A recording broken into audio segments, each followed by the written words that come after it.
চলো মা। Sir sir আপনার লোক একটা কথা আছে। এই কে তুমি? স্যার আপনি আমার চিনবেন না, আমি পাশে বস্তিতে থাকি। স্যার আমার একটা কার্ড দিতে পারবেন? হোয়াট? কার্ড মানে? এই ফকিনীর বাচ্চা, তো সাহস কি করা হয় তুই একটা এলাকার চেয়ারম্যানের সামনে এসে কার্ড চাচ্ছিস? স্যার আমি অন্য কোনো কার্ড চাইতেছি না তো, আমি আপনার কাছে ওই যে বিধবা ভাতার কার্ড চাইতেছি। ও আচ্ছা, বিধবা ভাতার কার্ড। ঠিক আছে, সমস্যা নেই, দেওয়া যাবে। 6,000 টাকা নিয়ে আসছো, 6,000 টাকা দিয়ে কার্ড নিতে হয়। টাকা আছে সাথে? 6,000 টাকা? স্যার আমার কাছে তো কোনো টাকা নাই, আর এতগুলো টাকা আমি কেন পাবো? স্যার আমি তো শুনছি আপনারা ফ্রিতে কার্ড দেন, আমি তো এতগুলো টাকা দিয়ে কার্ড নিতে পারুম না। কার্ড দিতে হলে টাকা লাগে না? তোদের কি মনে হয় আমি কি মাগনা মাগনা চেয়ারম্যান হইছি? ভাইসা আসছি আমি, টাকা দিয়ে কার্ড নিতে হয়। আগে পরে যারা কার্ড নিছে ওদেরকে জিজ্ঞেস করে দেখ, সবাই টাকা দিয়ে কার্ড নিছে। আর তোদের মতো ফকিন্নিরা 6,000 টাকা দিয়ে কার্ড নিবে, আর সেই কার্ড দিয়ে বছরের পর বছর রেশন তুলে খাবি। টাকা ছাড়া আসছে মাগনা মাগনা কার্ড। জায়গা নেই, যা ফট। স্যার আমি গরিব মানুষ, আমার স্বামী মারা গেছে 4 বছর আগে, আমার 2টা পোলা আছে। স্যার আমি তো শুনছি যে বিধবা ভাতা কার্ডে নাকি আপনারা মাসে মাসে টাকা দেন। স্যার দেন না আমার এই কার্ডটা। এই ফকিন্নির বাচ্চা, আমার ছেলে কি বলেছে শুনিসনি? আইসে কার্ড নিতে, হ্যাঁ কার্ড দিব আমার ছেলে? কার্ড নিতে হলে 6,000 টাকা নিয়ে আমার ছেলের সঙ্গে দেখা করবি। যা এখান থেকে, যা বলছি, যা। মা চল। দাঁড়ান,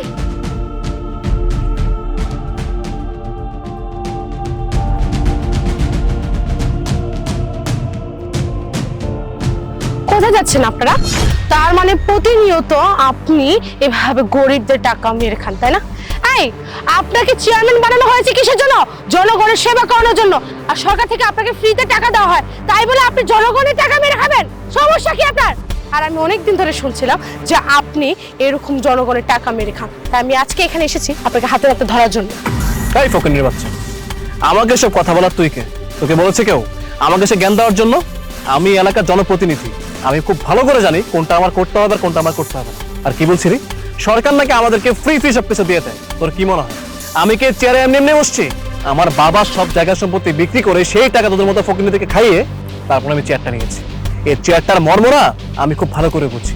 আর এই চেয়ারটাকে মেনটেন করতে গেলে তোদের মতো ফকিনীদের কাছ থেকে আমার সেই টাকাটা তুলতে হবে, যে এই টাকাটা আমি তোদের পেটে দিয়েছি। টাকা ছাড়া এসে জ্ঞান দেওয়ার জন্য। জায়গা থেকে যাবো তো আমি, ঠিক আছে, কিন্তু আমি একা যাব না, তোকে সাথে করে নিয়ে যাব। তুই জানিস আমি কে? আমি হলাম ম্যাজিস্ট্রেট। আমি অনেকদিন ধরে শুনছিলাম তুই গরিবদের হকের টাকা মেরে খাস, তাই আমি আজকে নিজে আসছি তোকে হাতে নাতে ধরার জন্য। আমি যদি এখানে না আসতাম তাহলে আমি জানতেই পারতাম না যে তুই সত্যি সত্যি এসব করে পারিস। আই তোকে চেয়ারম্যান বানানো হয়েছে কিসের জন্য? জনগণের সেবা করানোর জন্য, তাই বলে তুই জনগণের টাকা মেরে খাবি? আর আপনি কেমন মা? হ্যাঁ, আপনি নিজের ছেলেকে সুশিক্ষা দিতে পারেন না, আপনি মা হয়ে নিজের ছেলেকে কুশিক্ষা দিচ্ছেন। এত বড় খারাপ আপনি। শোন, তোর সাথে আমি আর কথা বাড়াতে চাই না, আমি এখন তোকে এই মুহূর্তে পুলিশ দিয়ে নিয়ে যাব। সুলতান আপনি কোথায়? আরে কি অ্যারেস্ট করবে?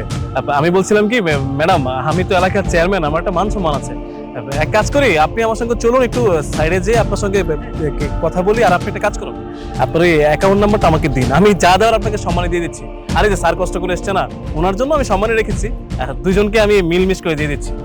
একদম চুপ থাকুন, আর একটা কথাও বলবেন না। আপনার সাহস কি করে হয় ম্যাডামকে ঘুষ দেওয়ার?